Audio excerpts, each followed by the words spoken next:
Seguimos na carta do apóstolo Paulo aos Filipenses, capítulo 3. Carta do apóstolo Paulo aos Filipenses, capítulo 3. Uma dentre as 4 epístolas escritas durante o encarceramento, durante a prisão do apóstolo Paulo. Filipenses, capítulo 3.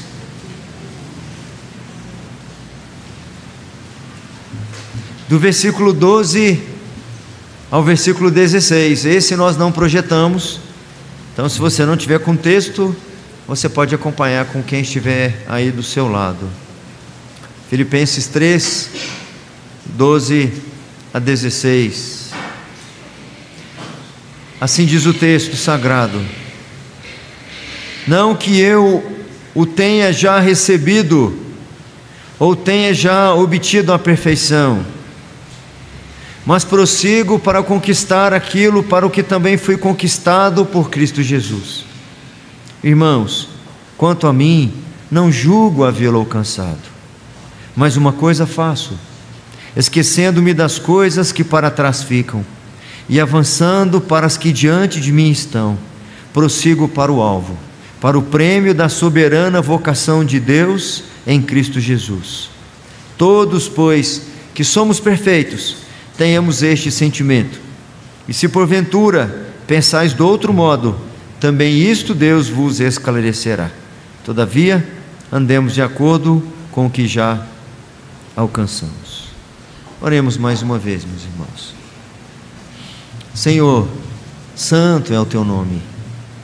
Mais uma vez, estamos aqui, ó Pai, neste mesmo lugar, reunidos para lhe oferecer um culto, desejosos de que lhe seja agradável. Rogamos a mediação de Jesus Cristo, o nosso Redentor, o Cordeiro do Senhor que tira os nossos pecados, que pagou o preço na cruz do Calvário para nos justificar, para nos reaproximar do Senhor e nos fazer família do Senhor. Somos chamados por Ele como sua noiva, somos a sua noiva, e estamos aqui desejosos de ouvir a tua palavra, de sermos alimentados pelo Senhor. Em nome de Jesus, que teu Espírito Santo promova aquilo que a tua palavra é apta a fazer, que ela corrija, que ela exorte, que ela confronte, que ela eduque na justiça, que ela alimente, que ela restaure. Enfim, Senhor, que a tua palavra produza em nós aquilo que lhe é próprio, e que tudo isso venha redundar para o louvor, para a glória do Senhor. Em nome e por amor de Cristo Jesus que oramos. Amém. A linguagem do apóstolo Paulo, em alguns versículos anteriores e em alguns desses que nós lemos agora, dá-nos conta que ele faz alusão a uma corrida. Ele compara a nossa espiritualidade, o nosso avanço na fé com uma corrida. Fala de premiação, dentre outras coisas. E ele começa aqui nesse trecho, no versículo 12, negando que essa sua corrida em direção ao prêmio que está aí descrito, essa corrida não é uma corrida fácil, e muito menos que ela estava ganha. Não há nenhum rompante no apóstolo Paulo. Ele se refere, por exemplo, ao que dissera no versículo 11, quando ele diz: para de algum modo alcançar a ressurreição dentre os mortos. Esse era o prêmio. E esse alcançar é o caminho que antecede o receber, o chegar lá. Eu mencionei uma citação na semana passada, quando o apóstolo Paulo está dizendo que ainda não alcançou. Então a gente sabe que por um lado já foi alcançado, mas por outro ainda não plenamente.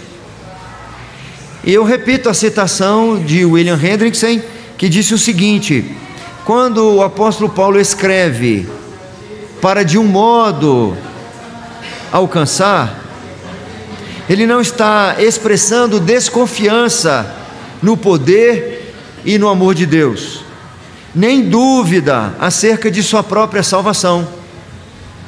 Paulo, com frequência, se regozija na certeza de sua própria salvação, haja vista aos Romanos, capítulo 6, 7, 8, etc.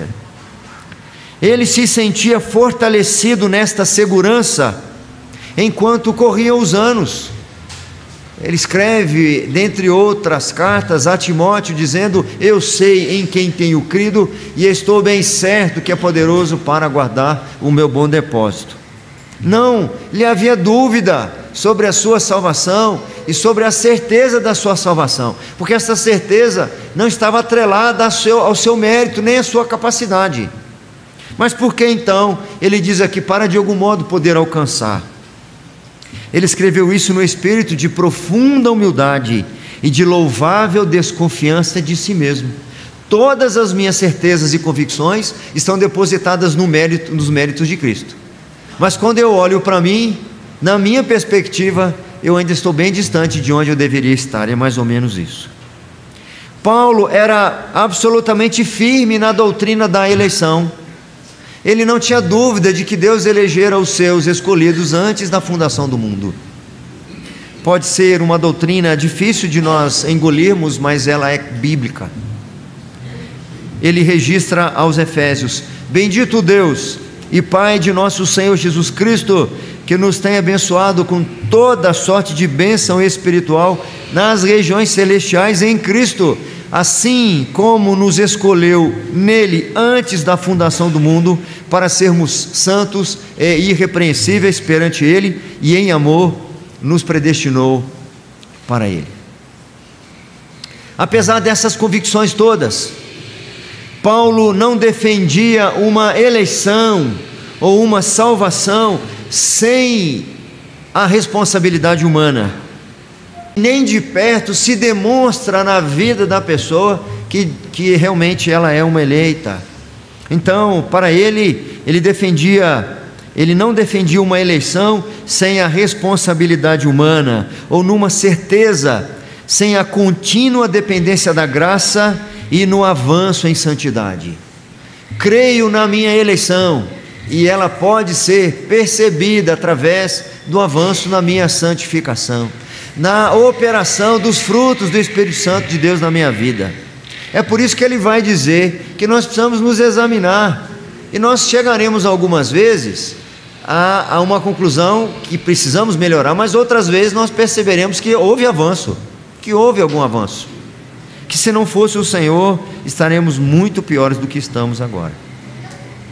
Nós vimos aqui, por exemplo, no início do capítulo 2, quando o apóstolo Paulo fala da nossa relação com Cristo, da nossa proximidade com Cristo, ele apresenta aqui que essa proximidade com Cristo, esse convívio com Cristo, precisa ser demonstrável.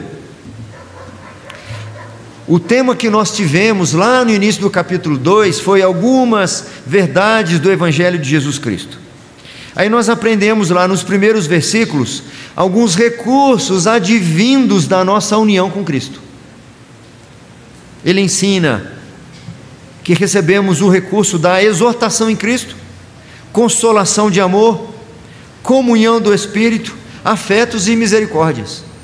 E no mesmo sermão, nos dois últimos versículos, no 13 e 4 do capítulo 2, ele fala de provas advindas da união com Cristo.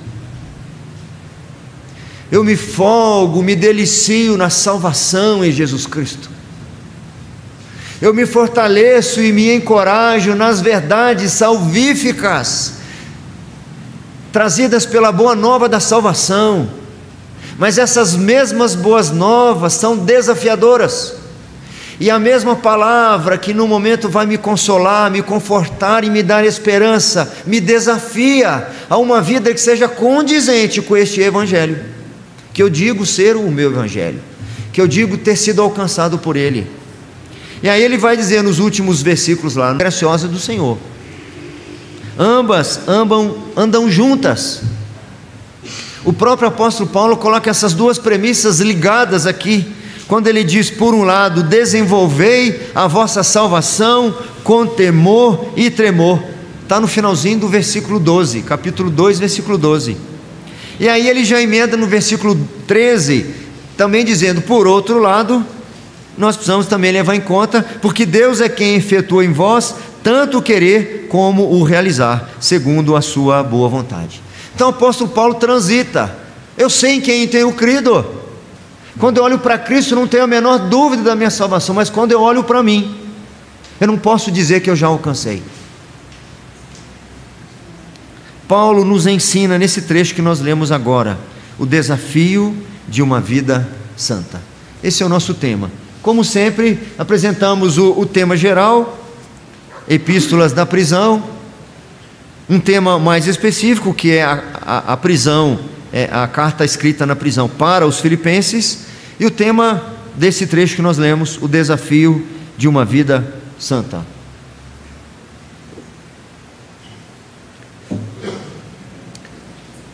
Ao menos 3 desafios nós encontramos aqui nesta passagem. O primeiro deles, o reconhecimento da própria miséria. O reconhecimento da própria miséria.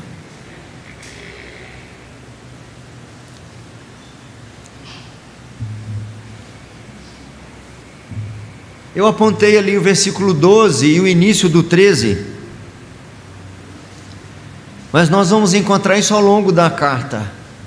Nós vamos encontrar essa verdade ao longo de outras cartas do apóstolo Paulo, em que ele reconhece a sua própria miséria. Não é possível caminhar numa vida santa, caminhar em santidade, ou, usando as expressões dele, desenvolver a nossa salvação, sem que inicialmente se reconheça a sua própria miséria. Ele diz aí no versículo 12, não que eu tenha já recebido, ou tenha já obtido a perfeição. E ele vai reiterar isso no versículo 13, irmãos, quanto a mim, não julgo havê-lo alcançado. Eu recorro mais uma vez a um comentarista que diz assim, ainda que tivesse sacrificado tudo, e nós vimos na passagem anterior, fariseu de fariseus, hebreu de hebreu, da tribo de Benjamim, circuncidado ao 8º dia, etc, etc, etc.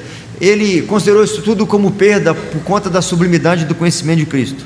Então, voltando para a citação, ainda que tivesse sacrificado tudo em seu serviço para o Senhor, ele está certo de uma coisa, a saber, que não havia alcançado completamente a ressurreição espiritual e moral, aquela ressurreição que eleva plenamente alguém dentre aqueles que estão mortos em pecado. Ou, em outras palavras, ele está seguro de que ainda não alcançou a perfeição, em princípio sim, porém não ainda numa medida plena. Ele ainda luta contra o pecado, ele ainda luta contra o temor, contra a dúvida, ou seja, ainda não terminou. As Escrituras ensinam para nós que os crentes, nesta vida, que a igreja que está aqui militando, não alcança, não atinge a perfeição. Nenhum de nós alcançou a plenitude daquilo que experimentaremos na eternidade. É interessante que o apóstolo Paulo não está usando apenas um recurso retórico, quando ele diz no verso 12 que não julgava ter alcançado a perfeição, e ele inicia o verso 13 repetindo, não é apenas um recurso retórico, não é só para insistir que ele de fato pensava dessa forma. Ele acrescenta no versículo 13 um dado novo, uma expressão, irmãos. Dá uma ideia que ele não está só dando uma informação da carta aos Filipenses, das demais, porque há um apego muito grande de Paulo com esta igreja. Esta igreja é parceira com Ele nas suas tribulações.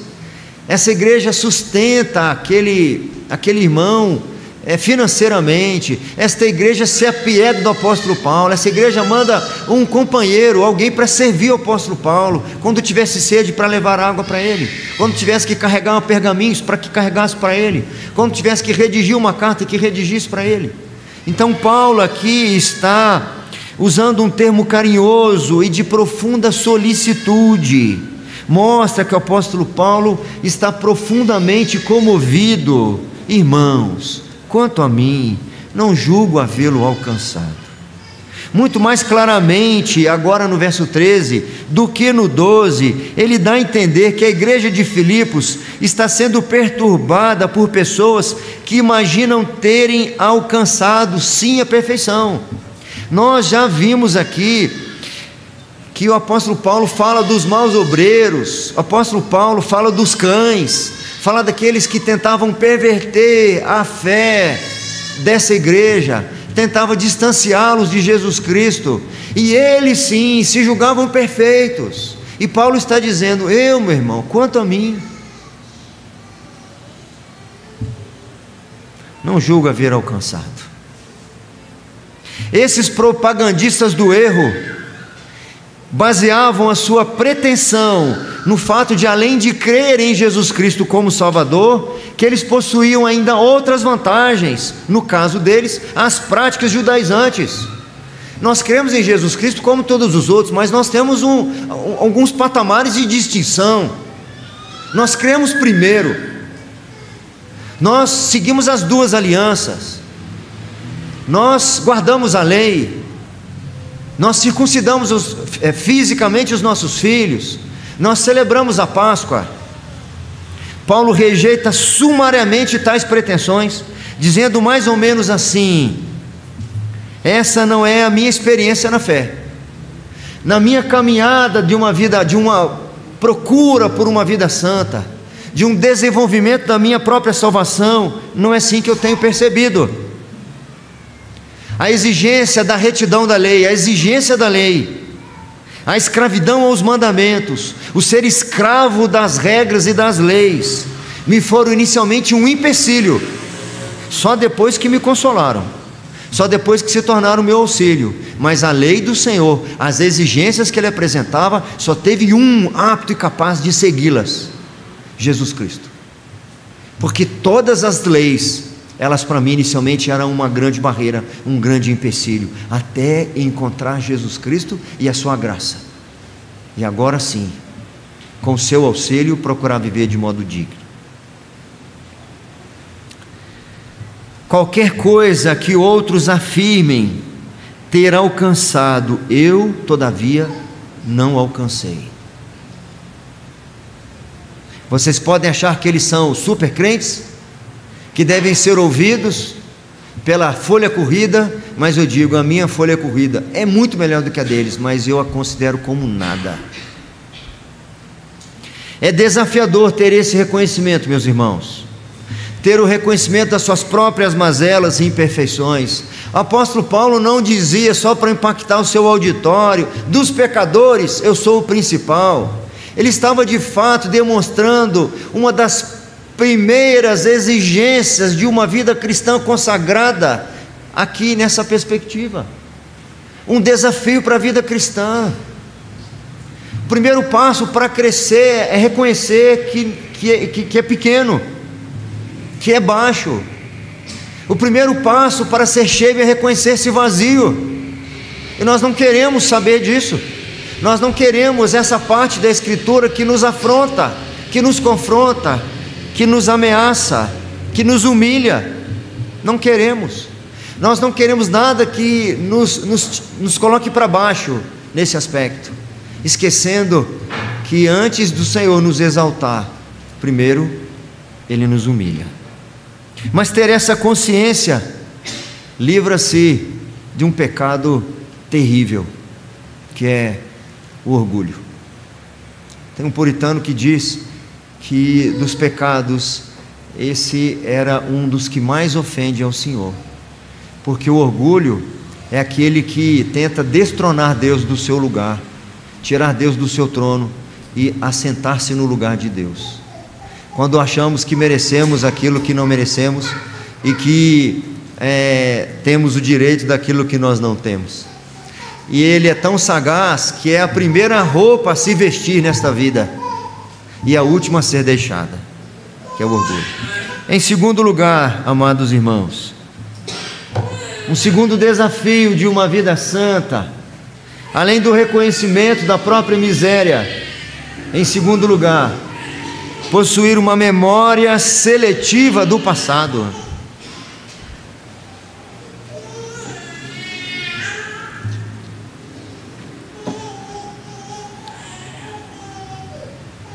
Memória seletiva do passado. Na parte B do versículo 13, o apóstolo Paulo diz assim: mas eu não alcancei ainda, mas uma coisa eu faço, esquecendo-me das coisas que para trás ficam. Amados irmãos, aqui só entre nós, não é possível avançar na nossa caminhada da fé, naquilo que depende da nossa responsabilidade, naquilo que depende de nosso empenho, e eu repito, sem menosprezar a graça e a ação de Deus. Não é possível avançar se nós não tivermos uma memória seletiva. Não é qualquer coisa que a gente tem que buscar no passado. Tem coisas no nosso passado que não edificam, que nos dificulta, nos impedem de avançar. Tem coisas sim que nós devemos buscar, tem coisas que edificam, tem coisas que nos permitem progredir, nos permitem crescer nessa vida santa, mas tem coisas que não. E não só na minha vida, mas na vida daqueles que caminham comigo. Porque eu não só devo deixar algumas coisas do meu passado para trás, como eu devo deixar algumas coisas do passado do meu irmão. Porque algumas vezes eu sou aquela memória que fica o tempo todo relembrando dos seus pecados, relembrando de coisas que já foram passadas e que não edificam mais serem trazidas à tona. Tem pessoas que não avançam por causa das acusações internas e externas. Começando pelas externas, nós passamos por muitas delas, amados irmãos. Tem um texto que quando eu li a primeira vez me impactou demais. No livro do profeta Zacarias, ele descreve uma visão que ele está tendo, e diz assim o texto. Eu vou falar a referência para você anotar, se você quiser, para você ir lá olhar depois, não para você abrir agora. Zacarias 3:1, abre aspas: Deus me mostrou os de gigantes de exércitos. Ele, Caleb, falava que aquela terra de fato era terra boa, terra que mana leite e mel, e que o Senhor de fato lhes daria possessão dessa terra. Esse sumo sacerdote Josué, que substituiu Moisés, que ouviu da boca do próprio Deus dizendo: meu servo Moisés é morto, mas assim como eu fui com Moisés, assim eu serei contigo. Um sujeito que foi o instrumento do Senhor para atravessar o Rio Jordão, andando na frente do povo, diferente do Mar Vermelho, que o mar se abriu, eles passaram a pé enxuto. Quando nós lemos lá e conferimos na geografia bíblica, o Mar Vermelho abriu de lá para cá. É por isso que o Senhor mandou primeiro a liderança entrar na frente, os sacerdotes com a arca, com Josué andando, os anciãos, os líderes das tribos, eles foram entrando, pisando na água. Zacarias tem a seguinte visão: Deus me mostrou o sumo sacerdote Josué, o qual estava diante do anjo do Senhor, com letra maiúscula, a segunda pessoa da Trindade, e Satanás estava à direita dele para se lhe opor. É assim que acontece, meus irmãos. Se aconteceu com Josué, imagina com quem não é Josué. Se aconteceu com aquele que recebeu o cajado de Moisés, que sucedeu Moisés, que liderou o povo, que distribuiu as terras, que foi um instrumento do Senhor, e que o povo serviu ao Senhor todos os dias da vida de Josué. Imagina conosco, Satanás está à nossa espreita, tentando nos acusar, tentando nos fazer ficar no passado, viver no passado. E muitas pessoas são instrumentos de Satanás, para ficarem fazendo acusações e relembranças, apresentando um passado que deve ser esquecido, que deve ser deixado para trás. Muitas pessoas não percebem, mas são instrumentos de Satanás. Conheci um casal. Esse casal tem uma desculpa porque não eram crentes, mas eu convivi muito com esse casal. Inclusive a esposa já é viúva, tem mais de 70 anos. E no início do casamento ela descobriu depois que ele tinha uma dependência alcoólica, e que ele chegou bêbado algumas vezes, etc. Me lembro como se fosse ontem, mas vez ou outra ela ficava: mas você... Nós temos também as acusações internas, nosso próprio coração enganoso. Internamente, nosso coração enganoso nos leva também a lugares tortuosos que nós passamos algum dia, e tenta nos fazer menosprezar o sacrifício de Jesus. É difícil caminhar assim, irmãos, é difícil caminhar assim. Um grande desafio para quem aspira a uma vida santa. Para avançar, é preciso trazer à memória aquilo que pode nos dar esperança. O autor aos Hebreus diz assim: pois para com as suas iniquidades usarei de misericórdia, e dos seus pecados jamais me lembrarei. As Escrituras nos ensinam que os nossos pecados foram perdoados. Estou fraco na fé porque não me ensinaram direito. Eu não estou fraco na fé porque eu sou irresponsável, porque eu sou indisciplinado, porque eu não sou perseverante. Dificilmente a gente pensa assim no primeiro lugar, e isso é um desafio. É um desafio para nós também selecionarmos aquilo que nós devemos resgatar do passado, aquilo que nós deveríamos dar vazão ao que ouvimos do passado. Eu acho que eu já disse aqui. Não, vamos adiante. Terceiro desafio: resiliência e perseverança incansáveis.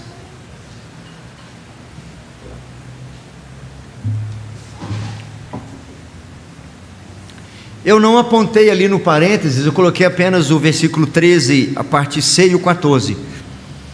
Mas no 12, ele vai dizer assim na parte B do versículo: mas prossigo para conquistar aquilo para que também fui conquistado por Cristo Jesus.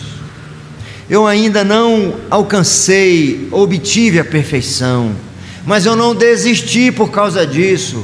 Eu me deparo com as minhas falhas e fraquezas, eu reconheço as minhas limitações, eu as reconheço, mas eu não fico me vitimizando porque eu ainda sou tão imaturo na fé, porque eu ainda sou tão volúvel diante das circunstâncias, porque eu ainda sou tão inconstante em servir o Senhor, seja qual for o meu pecado, ou sejam quais forem as minhas limitações. Sabe o que eu faço? Quando eu percebo que ainda estou distante, eu prossigo para o alvo, eu persevero. E eu fiz questão de colocar essas duas palavras que têm tonalidades muito parecidas. Mas no verso 13, no final ele diz: e avançando para as que diante de mim estão. E no 14, vamos ler juntos o versículo 14: prossigo para o prêmio da soberana vocação de Deus em Cristo Jesus. Resiliência significa o seguinte: característica dos corpos que, após sofrerem alguma deformação ou choque, voltam à sua forma original. Elasticidade, por exemplo. Mas tem alguns sentidos figurados muito interessantes para nós. O que significa resiliência? Capacidade natural para se recuperar de uma situação adversa, problemática, uma superação. Aqui é claro que não é um dicionário teológico, é um dicionário comum, né?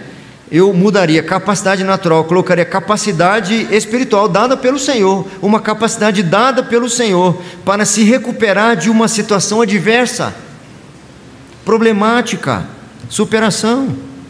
Um segundo sentido figurado, capacidade de quem se adapta às intempéries, às alterações ou aos infortúnios. E terceiro, tendência natural, de novo, para se recuperar ou superar com facilidade os problemas que aparecem. No processo da nossa caminhada em direção ao prêmio da soberana vocação de Deus em Cristo Jesus, é necessário sermos resilientes. Quantas vezes, meus irmãos, fui para casa me sentindo derrotado, quantas vezes saí de reuniões de conselho assim, com o coração apertado, saí de reuniões de presbitério sem conseguir dormir direito, quantas vezes saí de conversas com o coração assim aflito, quantas e quantas noites fui embora pensando assim, que derrota, quantas pessoas ainda faltaram para que eu telefonasse, ou enviasse uma mensagem, ou visitasse, ou orasse. Nenhum dia a gente de sã consciência, como ministro da palavra, diz assim: fiz tudo, está tranquilo, está tudo bem, não tem problema nenhum, está tudo em paz, está tudo sossegado, não tem ninguém que eu devia ter visitado e não fui, não tem ninguém achando aborrecido comigo porque eu não lembrei do aniversário. Não tem dia assim, irmãos, não tem dia assim. Me lembro de uma ocasião em que estava desse jeito, irmãos, estava na minha sala, e algum tempinho antes de pregar, isso tem alguns anos já, e a minha sala tinha um vidro que dava para ver a nave da igreja, era um berçário adaptado que eu estava lá, e assim, depois do culto, eu amo Jesus, eu quero viver com Jesus, quero fazer minha profissão de fé, não quero mais postergar isso. Ela não usou essa palavra, nem lembro qual que ela usou, e na hora eu pensei: Senhor, a resiliência aí voltou, foi um choque ali na hora, voltou, estou animado de novo, vamos pregar a bênção, glória a Deus, o ministério é uma bênção, e eu quero ser pastor até o meu último instante de vida. É assim muitas vezes, meus irmãos, você entorta, enverga, às vezes o abalroamento te tira do rumo, a notícia às vezes te tira da conjuntura, dentro e fora da igreja, em qualquer situação da vida, que de alguma forma pode minar a sua fé, prejudicar a sua caminhada, mas o Senhor, por sua graça, nos faz nova todas as coisas. E perseverança, depois que eu vi do reverendo Ronaldo Lidório essa explicação, nunca mais encontrei outra melhor. Ele fala que paciência, por exemplo, é nós pularmos numa piscina olímpica e nadar debaixo d'água. Quando acabar o fôlego, a gente levanta, isso é paciência. Perseverança é quando a gente não tem fôlego mais e continua ainda nadando, mesmo sem fôlego. Não importa se eu morrer afogado, vou perseverar até o fim.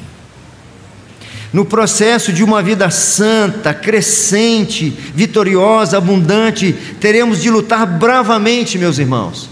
Teremos de lutar bravamente. E eu quero ler mais um texto para os irmãos da carta aos Hebreus, quando o autor diz assim: portanto, também nós, visto que temos a rodear-nos tão grande nuvem de testemunhas, desembaraçando-nos de todo o peso e do pecado que tenazmente nos assedia, corramos com perseverança a carreira que nos está proposta, olhando firmemente para o autor e consumador da fé, Jesus, o qual, em troca da alegria que lhe estava proposta, suportou a cruz, não fazendo caso da ignomínia, da ofensa, e está assentado à destra do trono de Deus.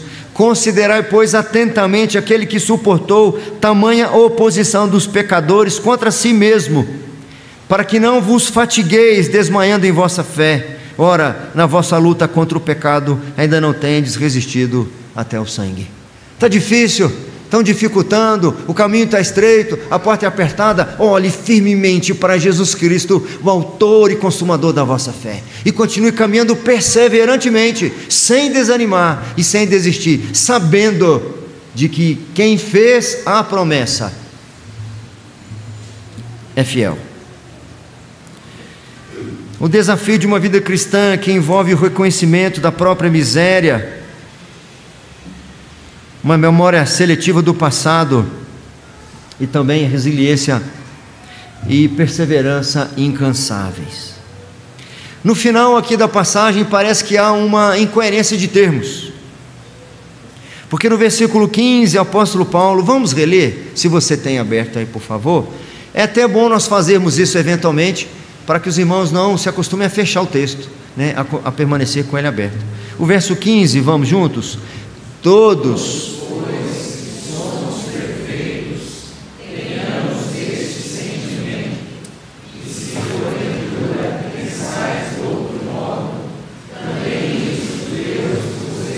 Ele acabou de dizer que não alcançou a perfeição, agora está dizendo que somos perfeitos. A palavra é outra e o sentido também é outro. A tradução perde isso. A boa tradução aqui seria maduros ou experimentados, porque experimentados não são aqueles que estão pervertendo vocês, que nós já ouvimos aqui nos sermões anteriores. Nós é quem de fato somos maduros, nós que reconhecemos as nossas mazelas, nós que reconhecemos que ainda não chegamos lá, certo? Nós que abrimos mão de tudo, de toda a nossa folha corrida por causa da sublimidade do amor de Cristo, ou do conhecimento de Cristo.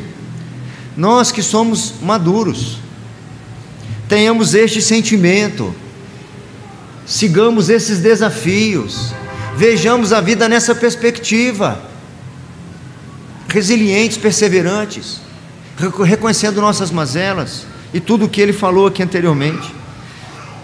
E ele continua: e se porventura pensais de outro modo, paciência, não sou eu que vou mudar o coração de vocês, vamos aguardar até que o Senhor mude o coração de vocês. O coração de Paulo ficava pesado por conta das igrejas, ele se preocupava com a saúde espiritual delas, mas ele está dizendo aqui: não cabe a mim mudar o pensamento de vocês. Avançando assim mesmo. Eu não entendi ainda bem, eu ainda não consigo fazer, do jeito que Paulo está falando parece fácil, ou do jeito que o pastor Wellerson está falando parece fácil, eu ainda tenho muitas limitações, eu não consigo ainda ver dessa forma. Não tem problema, Deus há de habilitar você a pensar dessa forma e a viver dessa forma. O que você faz então, enquanto isso não acontece? Continua caminhando. Se não dá para correr, continua caminhando. Todavia andemos de acordo com o que já alcançamos. Não retroceda. Não é porque você ainda não está no patamar de Paulo que você também não vai continuar andando. Insista, continue, porque essa carreira vale muito a pena. Ao cabo, ao fim dela, tem aquilo que o Senhor reservou para todos quantos amam a sua vinda. Que o Senhor nos abençoe, nos permita saltar como a corça, andar altaneiramente como a corça, passando pelas dificuldades e chegando no prêmio da soberana vocação de Deus em Cristo Jesus.